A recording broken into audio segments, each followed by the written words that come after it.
जय गुरु जी। शुक्राना गुरु जी। संगत जी, ये मेरा शुक्राना सत्संग है। मैं गुरु जी की मंत्र जाप से अपना सत्संग शुरू करती हूँ। ओम नमः शिवाय। शिव जी सदा सहाय। ओम नमः शिवाय। गुरु जी सदा सहाय। संगत जी, मैं पिछले साल 1.5 साल से लेडीज प्रॉब्लम से जूझ रही थी, यानी कि उसको भुगत रही थी। डॉक्टर को भी दिखा रही थी, मैं परेशान भी हो रही थी। तो मैंने जब एक डॉक्टर को दिखाया तो उन्होंने मुझे अल्ट्रासाउंड बताया और कोई टेस्ट बताए, जिसके अंदर मेरे 20,000 रुपए लग गए उस टेस्ट में, जो कि बेहोश होकर करना पड़ता है। तो संगत जी, उसमें जब वो टेस्ट की रिपोर्ट आई तो मेरा यूट्रस बढ़ा हुआ आया और उसमें कुछ प्रॉब्लम आई।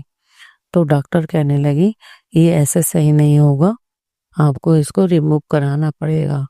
और रिमूव कराने के लिए उन्होंने खर्चा कम से कम 80,000 और 1 लाख के आसपास बता दिया।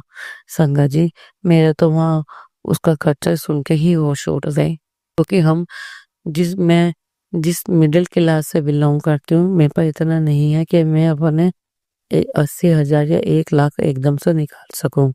तो मेरे अंकल जी बोले हम एम्स में दिखाएंगे। मगर संगत जी, आपको पता है एम्स की डेट लेना इतनी आसान नहीं है, ना इतनी जल्दी से मिलती है जब तक किसी की अप्रोच ना हो। गुरु जी की कृपा से किसी जान पहचान की वजह से हमें एम्स की डेट 1 महीने की अंदर ही मिल गई, जो कि 24 जुलाई थी।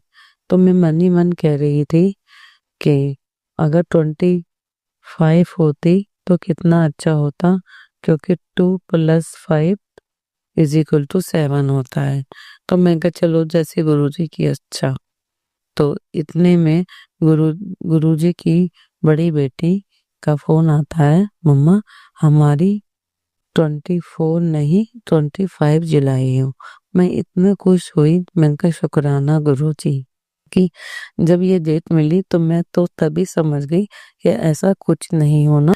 मैंने कहा गुरुजी वही करेंगे जो हमारे लिए अच्छा होगा और जो हमारे लिए सुथरा रास्ता होगा, नहीं तो गुरुजी हमें उस राह पे जाने ही दे देंगे।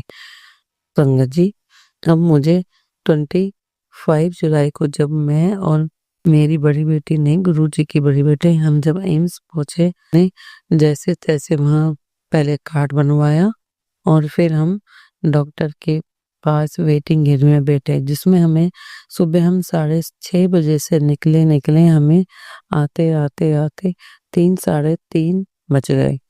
और मेरी तो वहाँ बैठे बैठे हालत खस्ता हो गई। मेरी क्या, गुरुजी की भी बड़ी बेटी की भी हो गई। वो भी कहने लगी मम्मा अब चलो यहाँ से। तो मैंने कहा हाँ अब चलो, पता नहीं नंबर आएगा कि नहीं आएगा। संगत जी, आप यकीन करना, मैं वहां पर बैठी बैठी आंसू से रोती रही और गुरुजी का मैसेज भी देखते रही, जिसमें गुरुजी का मैसेज आया कि तू क्यों फिक्र करती, मैं तेरे साथ खड़ा है। वो अपनी बड़ी बेटी से कहने लगी अगर 1 बजे तक नंबर नहीं आता है तो हम यहाँ से उठकर चले जाएंगे। संगत जी, आप यकीन करना, अभी 1 बजा भी नहीं था, इतने में मेरी आवाज लग गई कि इतना नंबर वाला पेशेंट। मैं इतना खुश हुई कि गुरुजी ने 1 बजे से पहले ही मुझे डॉक्टर के रूम में चेकअप के लिए बुलाया।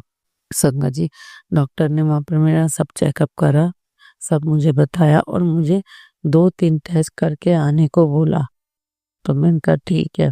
तो मेरे को दोबारा, मैंने जब आना था तो मैंने पहले ही वहां से अपॉइंटमेंट ले ली थी, जो मुझे 29 जुलाई को जाना था, यानी कि आज। संगत जी, जब मुझे 29 जुलाई को एम्स जाना था तो गुरुजी की बड़ी बेटी को ऑफिस से छुट्टी नहीं मिल रही थी। मेरे अंकल जी बाहर हैं, न छोटी बेटी जा नहीं सकती, ना मैं उसको ले जाती क्योंकि वो भी स्कूल में है। तो मुझे आज सवेरे अकेला ही एम्स जाना था। जैसे गुरुजी की दोनों बच्चियों का मैंने लंच बनाया और मैं सुबह 7 बजे लेकर को रेडी हो गई। तो मैं गुरुजी के से कहने लगी गुरुजी मैं एम्स चल रही हूँ, आप भी मेरे साथ रहो और मेरे अंग संग साथ रहना। तो संगत जी, मुझे पूरे रास्ते एहसास हुआ मेट्रो में मैं यहाँ से चढ़ी, जिसमें हमें जाने के लिए एम्स पहुंचने में हमारे घर से आधा घंटा पूरा राइट लगता है। पूरे रास्ते मुझे एहसास हुआ गुरुजी मेरे साथ ही हैं, और मुझे महसूस भी हुआ गुरुजी मेरे साथ अंग संग है। मैं वहां पे गई, मैंने एंट्री कार्ड दिया, मुझे 5 मिनट लगे, और वहाँ गेट कीपर कहने लगे आप यहाँ बैठ जाओ, अभी जब बुलाएंगे तब अंदर जाना। तो संगत जी मैं अंदर गई, मैंने अपना फॉर्म सबमिट करवाया वहाँ पे डॉक्टर के रूम में, और मेरा दूसरा तीसरा नंबर था। तो मेरा काम वहाँ 11 सवा 11 बजे तक निमट गया। इतने में 5-10 मिनट थे तो मैं मैसेज मेरे पास आता है कि तू क्यों घबराती है, कि जब मैं तेरे साथ हूँ मैं उसी को अकेला छोड़ता हूँ, ताकि ताकि जो आदत मेरी होती है उसी को तभी मैं अकेला छोड़ता हूँ ताकि वो आगे मजबूत बन सके। मैंने कहा शुक्राना गुरु जी। और संगत जी मैं आपको यकीन दिलाऊं, मुझे कहीं भी किस बात का एहसास नहीं हुआ कि मैं अकेली हूँ या मुझे किसी तरह का डर है। ये डर हमारा सब मेरा गुरु जी ने ही निकाला है, नहीं तो मैं पहले कहीं दूर कभी जा नहीं सकते थे। अब तो संगत जी मुझे कहीं के कहीं भी जाना होता है, वे सब बिजी रहते हैं अपने काम में, मैं हमेशा अपने काम में से सब दूर दूर तक मेट्रो में गई और सब काम करके आ जाती हूँ। दूसरा तीसरा नंबर था, डॉक्टर ने मुझे बुलाया और मुझे कहा थोड़ा आप वेट करो, आपका आज एक बारी अल्ट्रासाउंड और होना है, कम से कम आपको यहाँ 2 बज जाएंगे। तो मैंने डॉक्टर से कहा डॉक्टर साहब मैं चाहे आज 2 बजे तक वेट करूंगी और आज सारा काम करके निपटा के ही जाऊंगी। तो वो कहने लगे आप बाहर वेट करो। तो संगत जी मैं अल्ट्रासाउंड के रूम के बाहर वेट करती रही, गुरुजी से बातें करती रही, मैसेज देखती रही, यहाँ तक कि मैं वहां पर मंत्र जाप भी कर रही थी, सत्संग भी सुन रही थी बैठ के। संगत जी मैं आपको एक बात और बताना चाहूंगी, जब मुझे 25 जुलाई की डेट मिली तो उससे जो डॉक्टर ने मुझे टेस्ट बताए तो वो मैंने 26 जुलाई को कराए थे, वो शाम तक मेरी रिपोर्ट आ गई थी। तो संगत जी मुझे संडे रात को एक सपना आता है जिसमें मेरे अंकल जी मुझे पोज दे रहे हैं कि खीर प्रसाद पूरा खाएं। तो संगत जी मैं जब सावन के सोमवार और मैं बड़े मंदिर गई थी तो गुरुजी से कहकर वहां आई थी, गुरुजी मैं ये खीर प्रसाद मालपुआ प्रसाद बच्चों को थोड़ा थोड़ा ले जा रही हूँ। तो मैंने थोड़ा वहाँ खा लिया था और मैं थोड़ा बच्चों के लिए बचा लाई थी और चाय प्रसाद में पूरा पी आई थी। तो संगत जी जब मुझे 29 जुलाई को वहाँ पे एम्स जाना था तो मंडे को 28 डेट थी और सावन का सोमवार था, तो मैं पूरा खीर प्रसाद पूरा खत्म करके आई वहाँ और मालपुआ प्रसाद भी और चाय प्रसाद की।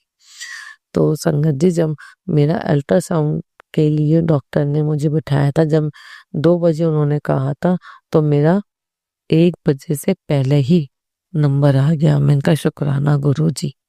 तो संगत जी जब डॉक्टर ने मेरा अल्ट्रासाउंड करा, जो मेरा यूट्रस बढ़ा हुआ आया था 11 पॉइंट कुछ, तो डॉक्टर ने बहुत अच्छी तरह एग्जामिन करा और बहुत देर तक। तो वो कहने लगी अच्छा अब आप बाहर जाओ, डॉक्टर के पास रिपोर्ट पहुंचाती है। तो डॉक्टर कहने लगी आपका अब 4 पॉइंट कुछ है, अब आपको आगे ऑपरेशन नहीं करवाने की जरूरत। संगत जी मैंने गुरु जी का वही अनंतम अनंतम शुक्राना करा, क्योंकि ये सब गुरु जी ही कर सकते हैं।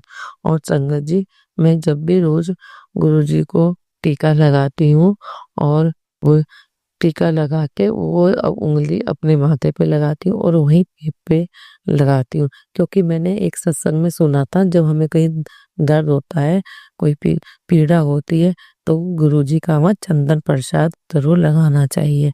तो मैं वो रोज लगाती हूँ और लोटे का जल भी 7 बार ओम नमः शिवाय शिव जी सदा सहाय, ओम नमः शिवाय गुरु जी सदा सहाय का मंत्र जाप करती हूँ। तो इसलिए गुरुजी ने वो रिपोर्ट हमारी मेरी चेंज कर दी। मैं इतना खुश हुई संगत जी, इतना खुश हुई, मेरी खुशी के मारे आंसू निकल आए।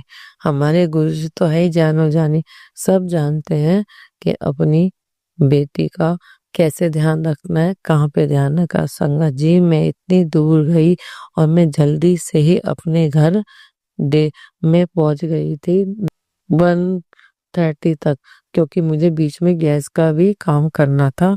मैंने घर आके गुरुजी का चरणों में माथा टेका और लख लख शुक्राना करा। और गुरुजी की बेटी बार बार मुझे एम्स में फोन कर रही थी। उसको डर लग रहा था कि मम्मा कहाँ है, पता नहीं अकेली गई हैं, पहुंची कि नहीं पहुंची। मैंने कहा बेटा मेरा सारा काम करते हो गया और गुरुजी ने मेरी रिपोर्ट भी बहुत अच्छी करवाई है। मैं घर आके सब आपको सबको बातें बताऊंगी। तो ऐसे हैं संगत जी हमारे गुरुजी। अब मेरा ये अपने सत्संग को यहीं विराम देती हूँ संगत जी। और गुरु जी अगर मुझसे कोई सत्संग कर समय गुरुपा कोई गलती हो गई हो, संगत जी कोई गलती हो गई हो तो मुझे माफ करना। मैं गुरु जी का मंत्र जाप से अपने सत्संग को यहीं विराम देती हूँ। ओम नमः शिवाय। शिव जी सदा सहाय। ओम नमः शिवाय। गुरु जी सदा सहाय। शुक्राना गुरु जी, अनंतम अनंतम अनंतम लख लख शुक्राना।